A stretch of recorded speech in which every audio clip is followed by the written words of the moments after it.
Bienvenido a tu radio Eugenio Espejo del Colegio de Periodistas de Pichincha. Es así como nosotros te damos la más gratificante bienvenida para que formes parte de esta hermosa comunidad. Las opiniones vertidas en este programa son de exclusiva responsabilidad de sus productores. La radio Eugenio Espejo presenta, todos los jueves de 8 a 9 horas, La Esquina de mi Barrio, que contará con noticias, comentarios, entrevistas en vivo, interacción comunitaria, todo lo que debemos conocer. Les espera a su anfitrión y magister Franklin Chávez Vallas. Si la prensa es cátedra, el periodista tiene que ser maestro. Si la prensa es tribuna, el periodista tiene que ser orador. El maestro y el orador no pueden hablar sino para defender el bien. Los discípulos de los periodistas son los ciudadanos de toda la nación. José María Velasco Ibarra. Es tiempo de interactuar con la comunidad. La Esquina de mi Barrio les da la más cordial de las bienvenidas. Aquí iniciamos el programa de hoy. Muy buenos días, distinguidas Lidia. Es un placer para nosotros, para el Colegio de Periodistas, recibirla, conversar con usted, conocer de toda su trayectoria. Empezando y en primer lugar, para el día de hoy hablaremos sobre ASFADEC. Quisiera, por favor, que nos indicara qué significa ASFADEC. Muy buenos días, muchísimas gracias, en verdad, gracias por recibirme. ASFADEC significa la Asociación de Familiares y Amigos de Personas Desaparecidas en el Ecuador. Eso es ASFADEC. Ya. ¿Y cuál es su principal postulado, sus objetivos, sus metas? ¿Cuál es el contenido esencial de ASFADEC? ¿Por qué ASFADEC? Ya. Primero era visibilizar, concienciar, movilizar, resistir y persistir.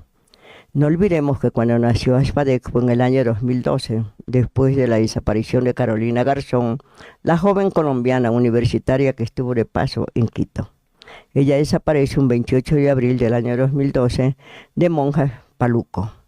Y desde allí pues no se supo nada más, siendo su padre el que viene acá a pararse frente al Palacio Carondelet para preguntarle al presidente y luego exigirle al presidente de ese entonces que le diga dónde está su hija Carolina. Usted sabe que es un tema tan difícil, pero el objetivo general es juntar ese dolor de las personas, ese no saber qué hacer y además la exigencia de justicia, porque en desaparecidos casi todos los casos están impunes. Y entonces la meta es lograr esto y para eso ha sido un trabajo súper duro porque en primer lugar hubo que sensibilizar a la sociedad y también a los que nos gobernaban.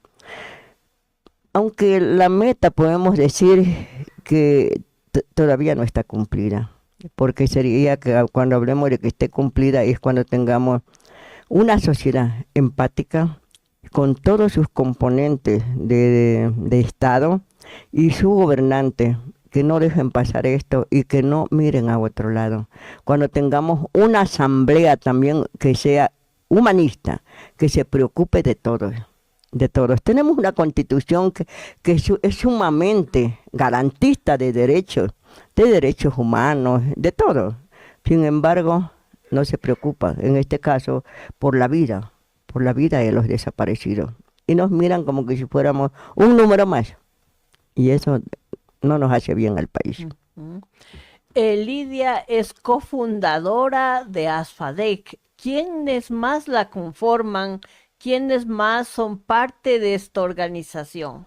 Bueno, le cuento que Walter Garzón es el que, podemos decirle que él es el fundador, porque él mentalizó y todo esto, y él nos conversaba que cuando él vino a pararse solito en la Plaza Grande, empieza él y la gente le va contando que también hubo otra familia allí que luchaba por sus hijos, no como los hermanos Restrepo.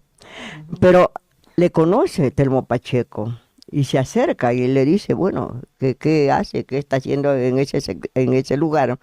Y le dice que él busca a su hija Carolina desaparecida. Entonces Telmo le dice, yo también tengo un hijo desaparecido. Él desapareció el 3 de noviembre del año 2011, cuando fue a un retiro espiritual a Loja, y allí no volvió. Entonces conoce luego Luis Sixto, Ángel Ceballos y todos ellos se van uniendo. Por eso cuando nace, Asparec primero nace como un comité de búsqueda Carolina, pero luego que se iba uniendo la gente, se iba uniendo más personas, entonces Walter vio que era necesario hacer una asociación. Pero dentro de este inicio, digamos, no fue fácil. No fue fácil, porque cuando nosotros miramos ya desde acá al año 2012, eran muchísimos los desaparecidos. Es decir, no era solo Carolina, ni no era solo las personas que se fueron uniendo, sino que ya había muchísimos desaparecidos, pero que estaban invisibilizados. Es decir, los gobiernos de turno los fueron invisibilizando, tapando, ocultando, para hacer creer al mundo entero, pues que el país, en verdad, no olvidemos que hubo un gobierno que le llamó al Ecuador, el Ecuador, un paraíso. Entonces, y ahí se da todas estas desapariciones, y que Asparec fue el que inició la visibilización. Ya. ¿Y tienen estadísticas con relación al número de desaparecidos? ¿Cuántas mujeres, cuántos hombres, cuántos niños? Sí. Bueno, entonces como le decía, dentro de los que nacimos, pese a que éramos 80 personas los que buscábamos hacer la formación de esta asociación, solo logramos hacerlo 10, porque nos mandaban a devolver las cosas por un motivo u otro. Al final, 10 personas empezamos. Entonces, sí, dentro de las estadísticas, por ejemplo, siempre el Estado nos ha estado entregando así, por partes, ¿no? Por partes, donde nos mandaba 6 hojas y de ahí nos iba diciendo cuántos desaparecidos eran y todo. Pero la realidad es que cada año, yo recuerdo que los primeros años que empezamos nosotros a exigir estadísticas, habían cerca de 5.000 denuncias por año. Y de esas quedaban una cantidad que es preocupante. Nosotros hemos cogido, pese a que nacimos en el 2012, la personería jurídica la obtuvimos en abril, el 3 de abril de 2014, nosotros lo venimos haciendo desde el año 2012. Pero ahora creímos necesario e hicimos una rueda de prensa, convocamos a los medios de comunicación, a los periodistas, amigos y todo, en la Universidad Andina, y tomamos desde el año 2020. Desde el año 2020, por eso decimos que en el año 2020 hasta el año 2024 se cuadruplicaron las cifras. Porque si en el año 2020, en plena pandemia de 5.000 denuncias, quedaron 227 casos para investigación, entraron, y también tenemos fallecidos. En cada año hay fallecidos. Luego, en el año 2021, ya la cifra subió a 360. Asimismo, de 6.000 casos de denuncias, 360 en investigación. En el 2022 subió ya a 594. Y así va subiendo, hasta que en el año de 2023 tuvimos 730 y en el año 2024 838. Cerca de 7.000 denuncias de desaparecidos, 838, 394 fallecidos. Entonces, 394 fallecidos, más 838, estamos hablando ya de 1.200 casos, porque los fallecidos en este caso, muchos se les dará identidad, se les reconocerá, pero otros no. Y entonces esto es lo que a nosotros nos preocupa, porque si Walter Garzón en el año 2012 empezó a mandar oficios en ese tiempo al economista Rafael Correa, que le diga cuántos cadáveres NN y osamente existen y que hay que darle identidad. Entonces nosotros no paramos, porque nosotros en el año 2013 empezamos a enviamos el primer proyecto al doctor Mauro Andina como presidente de la Comisión de Justicia y sus componentes, ¿no? Los que conforman cada comisión, y allí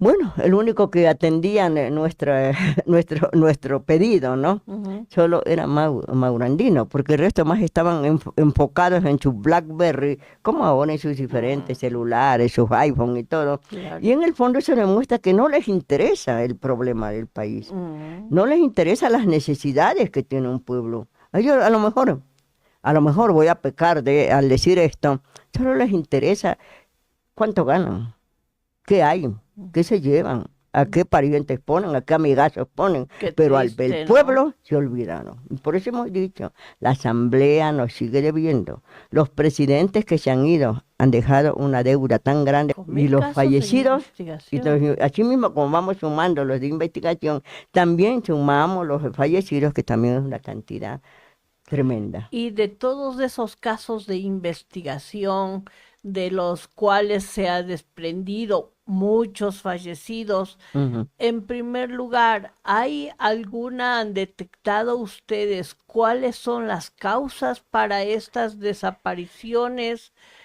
Porque con las investigaciones Ujú. considero que debe haberse aclarado o esclarecido las situaciones de muchos de ellos. Sí, a ver, lo que nosotros hemos visto que en el año 2024, de 6.875 denuncias y desapariciones, el 82,1% de casos fueron resueltos. Es decir, regresaron, pero no porque los hayan investigado, sino que la gente regresa, ¿no? Ya. Ya. 5.642 personas fueron halladas con vida, ¿ya? Ujú. Y 394 fueron localizados sin vida. Entonces, pero allí mismo encontramos nosotros, dice, las personas que fueron encontradas con vida identifican 41 motivos de desaparición. Por eso es lo que nosotros decimos, que solamente cuando se lo localiza, cuando él vuelve y si decide hablar, porque hay muchos que no quieren hablar por Oh, temor. ya. Y los fallecidos, donde el servicio de medicina legal y forense haga lo que tiene que hacer y que nos diga ya más detenidamente cada día qué pasó con este fallecido, Ujú. porque tenemos ahí muertes violentas. Ya. Entonces, qué es lo que pasó? ¿Cuándo murió? ¿Cómo murió y todo? Porque nosotros tenemos, por ejemplo, fallecidos que se han encontrado en el caso, por ejemplo, de Nixon Guamá, un joven de Tulcán que desaparece y luego se encontró un cadáver en el río, pero la madre decía, háganle el ADN, háganme el ADN, porque ahora eso tenemos que hacer. Claro, para Apenas cerciorarse. desaparece y el fiscal tiene que ordenar que le hagan el ADN a la mamá, al papá, al quien sea, para que si se encuentra cadáveres, poder cotejar. Por eso nosotros Claro. decimos, cuando el Estado nos entregue, si está fallecido, con una prueba científica que demuestre que es nuestro ser querido, entonces nosotros sería el momento en que alivie este dolor.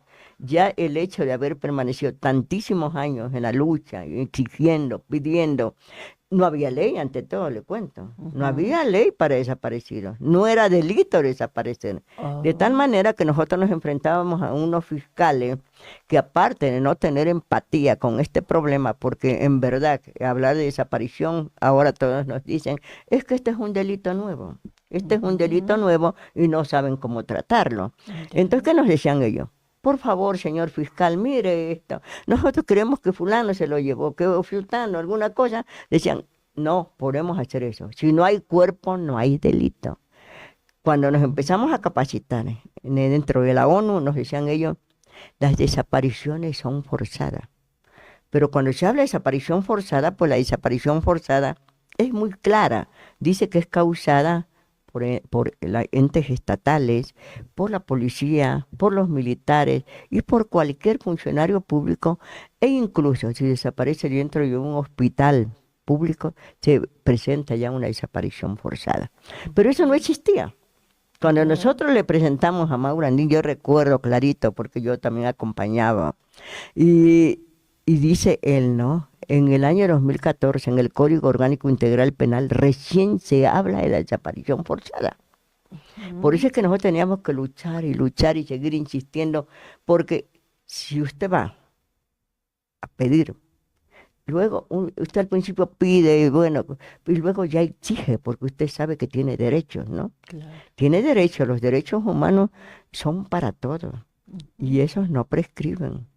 Entonces, cuando nosotros nos hablan y nos dicen, es que la Constitución no permite, es que el este no permite, que eso, y nosotros hemos dicho, hablando con asambleístas, en el 2023 tuvimos nos recibió la Comisión en Pleno de Justicia, y que solo nosotros pedíamos casos de 16 familias, de 16, porque eso lo habíamos logrado en el 2020 en una reunión con la doctora Yana Salazar, 13 de febrero de 2020, de que queríamos que se nos responda. Y entonces decía ella, bueno, porque yo le decía, mire doctora, son miles. Ella dijo, bueno, empecemos con los que estamos aquí. Digo, le tomamos la palabra. Pero ese informe nunca se pudo dar, porque la persona que ella delegó a un cierto funcionario, no lo pudieron hacer porque había un caso de de esos 16 familiares que tenía 150 cuerpos, 150 expedientes y no podían ellos decir. Es decir, cuando uno ve todas esas cosas, no sé si usted recuerda que hubo un juez que 200.000 hojas o fojas las leyó creo que en menos de una hora, ¿no? Oh, ¿Lo recuerda? no y, recuerdo que, ese y, que, caso. y que ahora no hayan podido leer las 150 cuerpos. Bueno, Claro. cada cuerpo, 100 hojas, tiene 200 páginas, ¿no? Cierto. Entonces, imagínese todas esas cosas, esa falta de preparación del Estado, porque nosotros decimos así, el Estado nunca estuvo preparado para este problema, y que sigue más creciendo, creciendo, creciendo. Pero sin embargo, en el año 2024, el 9 de enero, es el presidente Noboa que acepta que en el Ecuador, él dijo, y lo pueden ustedes mirar en todos lados, el tráfico de drogas trae trata y tráfico de órganos. Y tenemos el caso nosotros de Álvaro Nazareno, joven que desaparece del hospital Eugenio Espejo, un 14 de marzo del año 2011, y desde allí no se supo qué pasó. Entonces, aparte, y nosotros como seguíamos exigiendo la ley, la tipificación, y además que nos recibe el presidente Rafael Correa en esa época. El 1 de mayo del año 2013, él presidía la asociación Luis Sicchio, es decir, en ese tiempo todavía era una asociación ocasional, ¿no? Entonces le llaman y que vaya, que el presidente quería conversar con el representante de los desaparecidos. Así que a esa reunión fue Walter Garzón. Y allí le dice el presidente, señor Garzón, ¿qué quiere que haga para buscar a su hija Carolina? Verá que ya habíamos bastante gente y él solo le dice, señor Garzón, ¿qué quiere que haga para buscar a su hija Carolina? Y su hija Carolina estaba desaparecida un año, ya un año, porque ella desapareció el 28 de abril del año 2012 y estamos hablando del 1 de mayo del 2013. Entonces le dice, señor presidente, quiero buscar a mi hija, reúnase con los familiares desaparecidos. Entonces, al escuchar eso ante la prensa y todo, y el señor presidente le pide a José Serrano, es decir, se lo dice a él, Pepe, encárgate de organizar una reunión con los familiares y urgente, en mayo, el mes de mayo para nosotros, a Espadero. Fue así de mucho trajín, porque nos reuníamos con los asesores, ¿no? Walter Garzón tuvo que viajar a Bogotá porque su madre había fallecido, donde su abuela le pide que sigan buscando a su nieta Carolina. Es decir, todos los familiares piden lo mismo, que se busque a nuestro ser querido, pero sin embargo el Estado no nos permite, por un motivo u otro no nos permite. Y así empezamos, ¿no?, a reunirnos. Entonces va Walter y le dice a los asesores, señores, tengo que irme, mi madre ha muerto y se hará cargo de la secretaría Lidia Rueda. Y empezamos nosotros a reunirnos todos los días, 5 casos, 3 casos, 5 casos, para recién irle dando forma, así ya con un formulario y todo lo que ya se ve, convierte en una cosa oficial, ¿no? Entonces nos reuníamos, ahí iban los en ese tiempo PJ, estaban diferentes autoridades, todos para tratar, es decir, recién ir conociendo, empapándose del problema. Entonces, por eso nosotros decimos, la desaparición de personas es un tema muy delicado, muy grave también, porque no sabemos qué está detrás de esto. Y la lucha para que se tipifique la desaparición involuntaria, porque la forzada ya, y a fines del año 2024 vivimos ese terror también, ¿no? De la desaparición forzada, de los niños, de gente, de los ríos, del mismo Guaya, la provincia de Guaya, de personas que se los iban llevando patrullas militares. Entonces, como la semana anterior estuve en un foro académico que decía, el Estado que acompaña también repara. Y yo le decía, cuando me intervine yo, que sería muy bueno que se diga que el Estado que acompaña, nadie sufre, ¿no? Claro. Que se evite ese dolor, que se evite ese no saber qué hacer. Porque cuando uno tiene un desaparecido, en ese rato se le acaba la vida y empieza a hipotecar cosas, eso, y se queda sin nada porque todo el mundo piensa que hay que buscar un agente investigador privado y eso cuesta. Claro. No tenemos derecho nosotros, ni a un abogado, no tenemos derecho a que el fiscal atienda nuestro caso, porque no era delito y tampoco no había una ley que nos proteja. Las Naciones Unidas, cuando los capacitaban, decía, si un país no tiene ley, no es delito, para eso se acogen a leyes internacionales de derechos humanos. Pero el Ecuador, con sus diferentes gobiernos, y este brote de desaparecidos del año 2012, imagínense cuántos años estuvo Correa, del 2012 hasta el 2017, fue terrible. Es decir, no podemos decir que solo ahora, y ahora la escena es diferente, porque ya estamos hablando de presencia de organismos delincuenciales, criminales en el país. Entonces, ¿qué se lleva? Y cuando usted pregunta de las mujercitas, hay una dirección de trata aquí, en el Ministerio del Interior, ¿no? Ya. Pero cuando nosotros le preguntábamos hace 3 años, si dentro de los desaparecidos, ¿cuántos casos de trata encontraron? Nos decía 2. O sea, qué raro, Claro. qué raro. Porque cuando uno habla ya ahora de migrantes, por ejemplo, uno habla que son cientos de miles de ecuatorianos que llegaron a frontera allí a México, Estados Unidos, toparon suelo americano y ahí son regresados.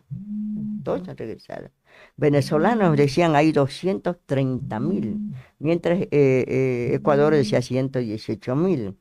Y entonces yo concluía, ¿no? Y decía, de toda esa gente que regresan a sus países, porque Estados Unidos está diciendo que llegaron hasta ahí y que son cientos de miles, ¿dónde se quedaron? Entonces ahí yo decía, cuando estuve en México en el año 2019, en la 5ª Caravana Internacional de Desaparecidos, nos decían los familiares, nosotros en los desiertos caminamos sobre osamenta. Entonces, cuando concluía mi intervención, allí yo decía, ¿cuántos de los nuestros regresaron al país? ¿Cuántos se quedaron allí muertos? Y muchos, ¿a dónde fueron? Entonces, pero el Estado no los toma. Es que eso es lo que falta. No importa que nosotros firmemos convenios, el Ecuador firme convenios de derechos humanos, de protección y todo. Si luego esos convenios no los respeta, respeto sería cuando el gobierno, el gobernante, la Asamblea Nacional y el sistema operativo de justicia que yo digo y que cada día es corrupto, cuando esto funcione todo y haya el gran acuerdo nacional, por eso nosotros como ASPADEC pedimos que haya el acuerdo nacional. Por Dios, que alguna vez se detengan y digan, ¿cómo podemos estar teniendo tantísimos miles de familiares? Familiares. Y si cuando se trata de votos, las familias somos grandes. Entonces no somos personas, pero el Estado mismo nos ha llevado a este estado de donde nosotros nos hemos vuelto hasta improductivos. Entonces es sumamente grave y por eso digo, yo les invito a los medios de comunicación, a los periodistas en este caso, de que entren a www.desaparecidosecuador.gov.es y van a mirar rostros que nunca los vieron. Ya tenemos ley. que se aprobó el 19 de diciembre del año 2019 y que entró en vigencia el 28 de enero del año 2020, y allí, teniendo ya esa ley, sin embargo, esta no logra ejecutarse. ¿Y cómo se denomina la ley? Ley Orgánica de Actuación en caso de personas desaparecidas y extraviadas. Entonces, esa está vigente desde el 28 de enero del año 2020. Pero el 17 de diciembre, a través de reformas al Código Orgánico Integral Penal, se reforma la desaparición en este caso, y ya hablamos, se tipifica la desaparición involuntaria, donde dice clarísimo, si desaparecen, ya tiene pena privativa de 7 a 10 años, y si se demora así, y si es niña, dice discapacitada o adulto mayor, la pena es así, tac. Pero, y si muere, la pena privativa es de 22 a 26 años. Entonces, como yo digo, si en nuestro país se sumara los años de sentencia por cada delito, llegaría una persona por lo menos a estar 100 años en la cárcel. Pero eso no le llena al familiar. Claro. Al familiar lo que quiere es respuesta. Pero que no nos vengan con una cosa u otra cuando nosotros decimos, señor fiscal, señor agente, mire, ahorita tenemos el caso de Yanini Ontaneda, joven de 18 años que padece de varias discapacidades.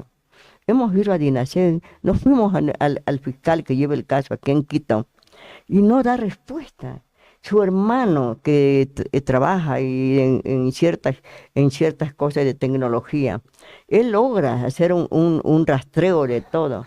Él le dice, señor agente, dice, a mi hermana la tendría un hombre de 45 años, mi hermana 18 años con varias discapacidades. Porque como ellos dicen que todo es voluntario, a lo mejor puede ser voluntario, pero si ya no la deja, no, ella desaparece, ya no sabemos qué pasó, ya se convirtió en una desaparición involuntaria. Pero trata tanto la DINASEC como la Fiscalía de hacer aparecer que todas las desapariciones son voluntarias. Y no pasa eso, no pasa eso, porque después, ¿en qué termina la desaparición? En encontrarle desmembrado, encontrarle muerto de manera violenta. Recién estamos viendo de Tabacundo una señorita que desapareció y ahora la policía ya no hablan de desaparecido, sino que es un femicidio. Pero estuvo desaparecida. Claro. Entonces no deben olvidar el origen del delito, que es la desaparición de personas y luego tratarlo uno y tratarlo otro, porque desapareció y ahora se llama muerta. Pero es femicidio. Bueno, y la desaparición, ¿dónde quedó? Pues. Claro, y en su grupo de miembros de la asociación cuentan con auspicio de abogados, de personas conocedoras del derecho. Bueno, le cuento que nosotros hemos tenido suerte con Walter, pues no, la primera abogada, Lina Espinosa, colombiana. También el doctor Edison Rodríguez, esos que se unieron a la causa y empezaron eso.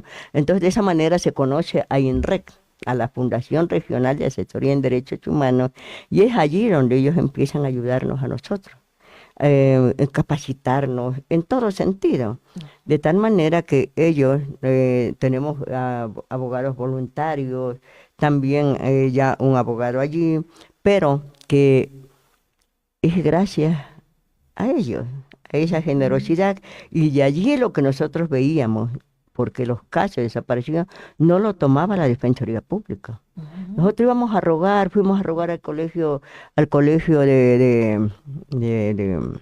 Pichincha, ¿De abogados? que sí, de abogados de Pichincha. Le mandamos una carta que por favor queríamos que si nos cobran que sea poquito, porque ya nos hemos quedado sin nada. ¿Y sabe cuál fue la respuesta de su presidente? No somos junta de beneficencia. Y con eso nos mató, porque necesitamos a gritos un abogado porque no hay plata para pagar. Entonces nosotros ante INREC, ¿qué pasó? Queremos el abogado, queremos eso, que haya patrocinio de abogado. Hasta que desde INREC en el año 2022 logramos darle, y ahora sí hacer la realidad, a la red de abogados de desaparecidos. Dentro de esa red de abogados están que se han comprometido varias universidades, como estatales, la Ujú. Universidad Estatal de Bolívar, la Universidad Nacional de Loja, Ah, qué bien. está también particulares como la en Indoamérica, creo que sí que se llama, que está en San Carlos, también la Universidad de San Francisco, donde quien está colaborando con nosotros es la Clínica Jurídica de la Universidad San Francisco, y Ujú. también abogados independientes como el doctor Cárate, el doctor David, el doctor Cruz, de allá de Oro. Y entonces lo que queremos es que se vaya esto haciéndose más grande, porque no es fácil llevar casos de desaparecidas. Ujú. Entonces, ¿qué pasó? Al crearse la ley y ya ser delito desaparecer, entonces en la misma ley dice que tiene que ya las instituciones del Estado. Y ahí le da una dirección ejecutiva a esa ley de desaparecidos que estará conformada, dice ahí, conformada por la Fiscalía General del Estado, ahora el Ministerio de la Mujer, en ese tiempo era Derechos Humanos, ahora el Ministerio de la Mujer y Derechos Humanos, Ministerio de Inclusión Económica y Social y el Ministerio del Interior. Esos son Ujú. los cuatro que deben reunirse, pero dentro del reglamento nos dejaron a nosotros afuera. Pese que nosotros pedíamos que se nos tome en cuenta para el reglamento, en Ojo. ese tiempo el licenciado Moreno, que se daba de plazo tanto, pero él se demoró tanto que eso fueron 11 meses para crearse ese Ujú. reglamento y hay muchas cosas que no nos permiten a nosotros estar allí, pero nosotros seguimos insistiendo, seguimos unidos, seguimos fortaleciéndonos como organización de la sociedad civil y tenemos derecho. Muy bien, Entonces, Lidia. ujú, Quiero felicitar ese empuje, ese empeño de no dejar que las desapariciones queden en la impunidad en principio y que tampoco se deje de encontrar a la, perdón, se deje de encontrar a los desaparecidos, que sí, según usted nos ha indicado, datos estadísticos, datos numéricos, en donde los desaparecidos son un gran número, bastante importante, y que de esos apenas 600, 700 casos se ponen en investigación y los otros quedan prácticamente impunes porque no se llega a detectar qué es lo que pasó con ellos. Pero nuevamente felicito su empeño, su ujú. empuje para estar permanentemente en la asociación, en ASFADEC, promocionando el empeño de que se descubra todas las Sí, desapariciones. bueno, muchísimas gracias al Colegio de Periodistas de Pichincha, a su persona, a las estudiantes también, porque todo esto, Ujú. mi presencia sí obedece a los estudiantes, Así ¿sí? es. Y que nosotros también damos pasantías. También Ya. tenemos la pasantía y el voluntariado y Ujú. hago un llamado para que puedan acercarse a las oficinas de ASPADEC y con gusto estaremos allí para colaborar también, para Ujú. que ellos reciban también. Es porque es un tema tan grave, porque nosotros necesitamos Ujú. comunicación, que es lo Claro. más, que es importantísimo, jurídico, psicólogos, sociólogos, necesitamos todo. Y dentro de la ley, ya cuando uno empieza a hablar, tiene que funcionar para la investigación la interdisciplina. Claro que Cuando sí. nosotros decimos, y cuando me escuchan hablar de mí, es que no tenemos antropólogos forenses, no tenemos neurolingüistas, no tenemos esto. Los profesores a veces en la universidad me dicen, Lidia, ¿y nosotros qué somos? Le digo, pero entonces háganse presente ante el gobierno de turno, pues. Claro. Digan, miren, hay una asociación que está denunciando que no tienen un equipo. Bueno, nosotros trabajamos aquí en el Estado y también comprometámonos porque no se necesita, nosotros somos voluntarios. Así Al es. menos desde que yo empecé la presidencia en octubre de 2020 hasta el 2024 que fui presidenta, ahora soy también parte de la directiva, soy la vicepresidenta y coordinadora general de ASPADEC. Entonces mi compromiso fue 24/7 y yo Ujú. no gano, Claro. no tengo sueldo. Entonces lo hago y comparto porque yo vivo de mi jubilación. Cuando me preguntan a mi Lidia, ¿de qué vive? Digo Claro mi, que mi sí. jubilación, mi Montepío y de Ujú. las deudas. Entonces, bueno, la gente se ríe y todo. Y hay mucha gente que dice, ay, no puede ser como puede estar trabajando así de manera desinteresada. Digo, Claro. pero es que es un problema. Yo también tengo mi desaparecida. Y tengo Ajá. varios desaparecidos. Ujú. Y que los casos quedaron impunes porque a Ujú. nadie le importó. Lastimosamente el tiempo en los medios de comunicación corre Sí. y tenemos otro invitado Sí, que sí. esperemos ya nos acompañe. Yo le agradezco mucho y también, estaremos también saludo a los familiares y a ASFADEC porque gracias a ese empeño y ese empuje seguimos adelante Claro y que sí. exigiendo nuestros derechos. Buscaremos otro espacio para volverla a invitar para que nos cuente qué mecanismos pueden utilizar las personas que sufren esta situación de familiares, de amigos desaparecidos. Por ahora, muchísimas gracias. Un placer haber saludado con usted, haber conocido el contenido y el espíritu de ASFADEC. Muy buenos días. Gracias por acompañarnos. La esquina de mi barrio se despide de ustedes. Hasta el próximo día jueves. Y así llegamos al final de hoy, pero no te preocupes, esto es solo el principio. Te invito a que nos sigas para que no te pierdas ni una sola sorpresa, ni todo el contenido increíble que tenemos preparado para ti. Tu apoyo significa mucho para nosotros y queremos compartir mucho más contigo. Nos vemos muy pronto.